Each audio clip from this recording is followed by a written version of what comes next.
been awful fortunate to have worked with this vehicle for the past month and a half, receiving the training that we did. Well, one thing comes to mind is that troops in the field who are facing the T-62, the Soviet's main battle tank, don't know nearly as much as we do about the system. If you had the opportunity, what would you want to tell the guys in the field about this system? Let's get on it and refresh our memories.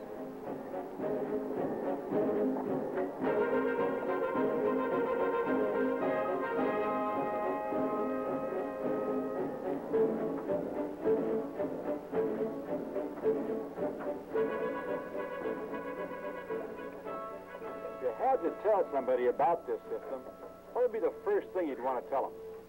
I think the first important consideration that I would tell the men would be the silhouette of the vehicle. It is much smaller than ours. The height of the vehicle is 7.8 feet. The M60 is 9.3 feet. The width of the vehicle is 11.9 feet. The M60 is 12 feet. The length of the vehicle is 22.3 feet long. The M60 is 22.7 feet. And it weighs 40.2 tons. The M60 weighs 52 tons. The T-62 has a 115 millimeter smoothbore cannon. The M60 has a 105 millimeter rifled cannon. A feature the T-62 has that the M60A1 does not is the gyro compass mounted in the driver's compartment. So the vehicle is generally a lot smaller than our system, which would give it distinct advantage in defensive position. But what about the track and suspension? What's that like? Well, the track, it's a steel track. It has a Christie suspension. The track width is 1.6 feet. The M60 track width is 2.3 feet. The tank utilizes support rollers with track that has rubber track pads.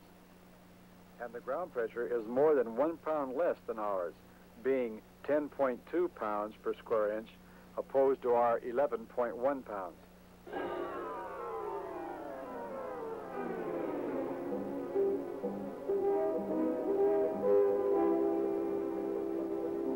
On our vehicles, job the loader often has is that of actually putting the fuel in our system. What about on this vehicle? Where do you put the fuel in and how many tanks does it have on it? There are 3 fuel cells located in the front of the vehicle and to the right of the driver, and these are internal fuel cells, and there are 3 external fuel cells on the right fender.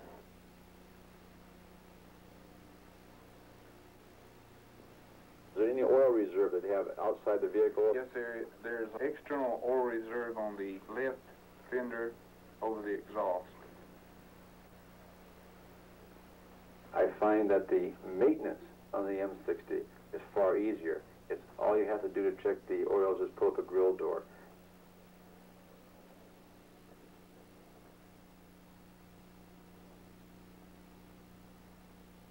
To check the oil on the T-62, you have to release 28 different bolts to release the grills themselves, to spring them up to get to the oil.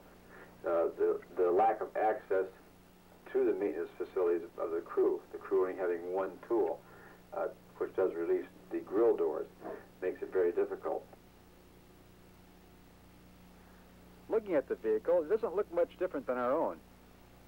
But I understand that the crew positions are somewhat changed. Where's the loader's position? The loader's position is on the right, which is different from ours, and it makes it a left-hand load.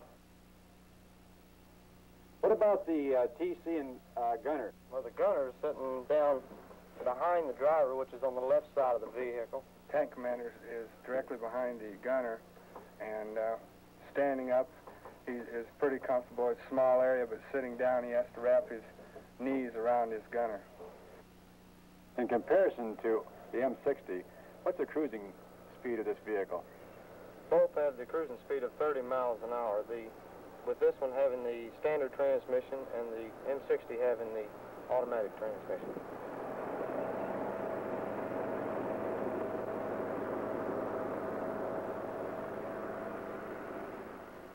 I understand the sights headrest in this particular vehicle is somewhat different than the one we have in our M60 series tanks.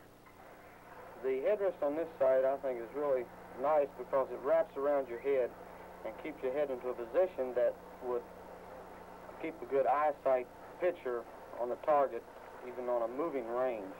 Question for the tank commanders. Did you have any difficulties at all acquiring range? Yes, sir. Particularly when we're on the move, I had extreme difficulty in ranging. In fact, I couldn't hardly range at all. It was more an estimation of range than it was using the rangefinder itself. Well, that studio like the one we have in our M551? No, sir, it isn't. Our 551 measures the width. However, this steady rangefinder on this vehicle measures the height of the vehicle. That presents a definite problem, particularly if a vehicle is in a defilade position. Once range has been determined utilizing either the tank commander's or the gunner's steady reticle, the gunner indexes that range on a ballistic range scale in his sight by turning a knob under the telescope. This applies super elevation to the system. Super elevation on the M60 is applied automatically when the tank commander uses his rangefinder. Looking through the stabilized sight, there is a distinct greenish tint. This enables the sight to cut through heat waves and haze that normally distort a gunner's view. The high velocity of their APDS round needs less range data cranked in up to 2,100 meters, where the M60 firing similar ammo relies more on accurate range data beyond 1,800 meters. Since the loader's periscope is permanently affixed, does that present any problems in the loading procedure? No, sir, it doesn't. On this vehicle, the periscope is mounted to the floor from the front of the loader's hatch. The loading function is similar to ours, except you have to load left-handed. The breech on the T-62 is side-sliding and takes some getting used to. A unique feature is the automatic ejection system, which throws the shell casings out a hatch in the rear of the turret. The turret floor, for the loader specifically. How about describing that? A small proportion of the turret floor in the T-62 moves with the main gun as in comparison to our entire basket. I know that for a fact that when the T-62 is operating in a stabilized mode, that the gun goes into a detent. What is this detent? Well, the detent is when the ejection system finally goes into recoil and extraction of the round. That is the loader's safety factor, which turns off all the main power. The gun goes into max elevation into the air. It's like something waving at you. The main gun is going up and down and pretty big round, kind of tiring after a while. Round is 42 inches. Approximately 80 pounds. The gun does have a tendency to drift, and a lot of times the loader would have to go to the front, say, and get around. If he's not quick enough or if he has trouble, again, it could cause a problem because the gun's drifting and the gunner has no way of keeping it back on target. At times, the tank commander acquires a target, and he uses his target designate system and lays on the target, but the gunner cannot see the target. And the reason for that is, well, with the low silhouette, the gunner's sight is left of the main gun tube and just a little bit lower. Tank commanders designate then can lay the gun tube on target. Does the tank commander have both power and manual controls for his designate system? The tank commander has a manual control of his cupola, and the best procedure that I have found while operating the cupola is to put my chest right into the front of the tank commander's hatch, hang on to one to the top of the hatch, and my left hand being on the tank commander's target designate feature, and then manually moving right to left, searching for targets. That way I can lay my gunner on target when I do acquire one. So the manual control is basically just your physical power that you have to move that cupola around then. Yes, sir, it is. How is it to operate then in the closed hatch? In the closed hatch position, it's difficult for a few reasons. For one, the average height of a member is 5'6", and I'm 5'11", and so it's crowded. Also, you're crouched down. You have no way of putting your chest into anything. You have a handle on the right that I use with my right hand, and I also use the target designate handle on the left, and then I move it from left to right. The gunner has a night periscope, an IR periscope. What other night fighting capability or night fighting optics does this vehicle have? The vehicle has two searchlights, one mounted on the left side in front of the tank commander's hatch. The tank commander's IR is incorporated with his daylight sight. He flips the switch to change it to IR. It's an active sight. The other mounted on the right side in front of the loader's hatch and is operated by the gunner.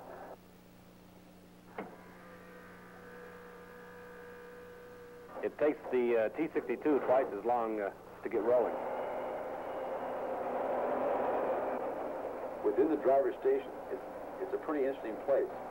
I found that both in the shifting and in the steering, it is awful difficult for the driver to do it smoothly. The steering mechanism in this vehicle are two laterals, much like they have on our regular 113 type vehicle. This particular vehicle doesn't have a neutral steer like we have in our M60, but it has a pivot steer, just locking one track to the other track, walking around it. Manual transmission, of course, 5 speeds forward. It's an odd system. Most of our shifting works from left to right. Theirs starts in the middle, works to the left, ends up on the right. The reverse is marked as X3 opposed to being marked as a reverse system. I think, though, that if our drivers got into that T-62, that they would find the station very comfortable. To handle the T-62, if people have ever driven a large Dodge Brothers truck from about 1936, it drives just about the same way. Very difficult to shift. The system is supposed to idle at 700 RPM. It's hard to hold the idle there without killing the engine. The driver, if he was in a firing engagement, would be very, very hard-pressed to try to hold the vehicle on a path that the gunner could, in fact, acquire the target, lay on it, and start his actual firing. Everything happens immediately. As soon as the driver hits a detent in his steering, the vehicle responds immediately. There's no slippage. I found that over most of the terrain, even some of the rough terrain, that it seemed to be a much smoother riding vehicle than the 60 due to the fact of the low profile, the center of gravity, and the suspension system of the vehicle. It didn't seem to, where ours seems to pitch you an awful lot, and the 62 doesn't seem to have as great amount of pitch to it. When you're operating closed hatch, there is a very close relationship between the gunner and the tank commander, and the fact that the commander's knees are wrapped not so much around the gunner, but to the right and left of his back ribs. That, along with the traversing of the turret and watching out for, say, for example, loose clothing, bars sticking out of the turret, it's very close. But one thing I think we've got to mention here is the fact that the Russians, from what I understand, do not gear towards so much for crew comfort as towards the fighting mechanism itself. Making a comparison with our 60, which vehicle did you find easier to load firing on the move? In other words, comparing the 62's gun going into detent where it is in a stationary position compared with the 60's gun, which is still moving in the stay position. I'd have to say for the M60A1 because of the position of the round. On the T-62, you have your back turned to the gun. You just can't prepare yourself to load that second round until it goes into detent. Whereas with the 60, you could reach down, grab your round, and be ready to shove the other one home when the first round is fired.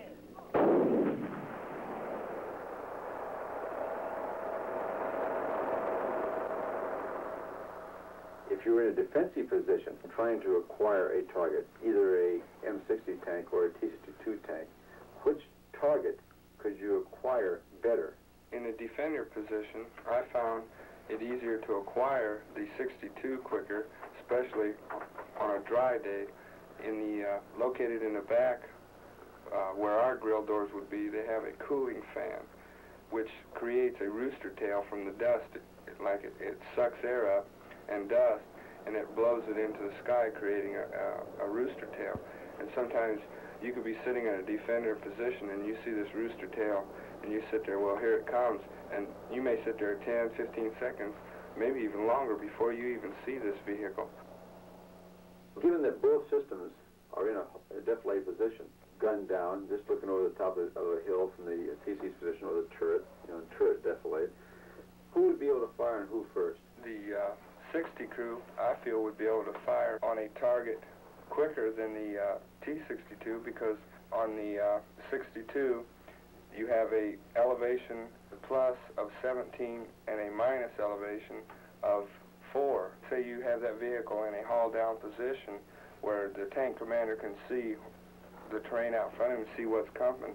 The gun tube, more than likely, is going to be pointing up in the air, and you're not going to be able to engage that target. They have to come up far enough, mostly shoulder belly underneath the tank, to bring the gun tube down far enough to fire on us, to where we could come up over hill and lay the tube practically down on top of the hill to where we just get our turret. There's a ring-mounted 12.7 machine gun for anti-aircraft. On the M60, a 50 caliber is mounted in the TC dome. Both tanks have a coaxial machine gun mounted on the loader side of the main gun. What about the communications capabilities on board these vehicles? Basically, the communication system on board the T-62 is similar to ours. Has an FM station, and basically the tank commander controls, say, his section by hand and arm signals. Did you find that the intercom was any worse or any better than our own? For vehicle, there's a lot of noise and within the vehicle itself, and it gets a little hard to hear sometimes.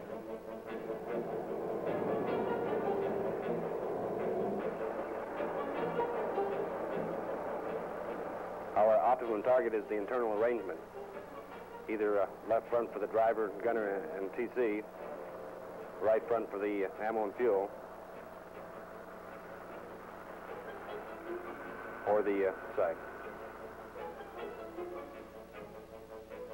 We have many anti-tank weapons capable of killing the T-62. Either a tank-mounted shillelagh missile, the tow from the ground, or helicopter.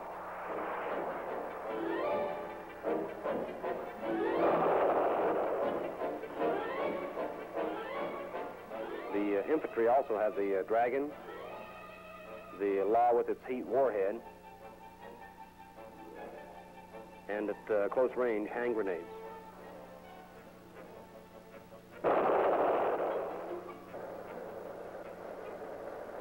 It generates its own smoke screen to cover companion vehicles and infantry and to obscure anti-tank targets.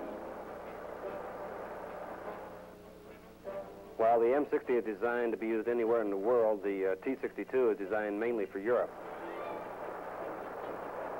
It can cross rivers using an onboard snorkel attachment to ford up to 15 feet of water and allow it to slide on the opposite bank, firing on the move for suppression or short hauls for accuracy. For deeper water, it piggybacks on a GSP ferry or rides across on a PMP ribbon bridge. The Soviet tanker is used to living in this gas mask and protective suit, even when pulling maintenance. He can decontaminate his tank himself or use a jet spray device. You would have to take characteristics from the T-62 and the 60 itself to really compare to bring to the one tank that you would like the best. The 62 is a very good system for what they have, and they're trained on that system. It's very noisy, it's very cramped. There's some bad points on the 62, and there's some good points on the 62. Bad on the 60 and good on the 60. And if you compare good ones on both tanks to one tank, it'd be one hell of a tank. I guess if I were asked to summarize our feelings and attitudes about both these vehicles, I'd say the T-62 is a good tank. It will do all the things that you would ask a tank to do on a battlefield and do them very well. However, our overall feeling would be that the M60 is a better tank. That given the crew on the M60 does the things it's been trained to do, both in gunnery and tactical training, that will be able to defeat the T-62 in one-on-one tank combat.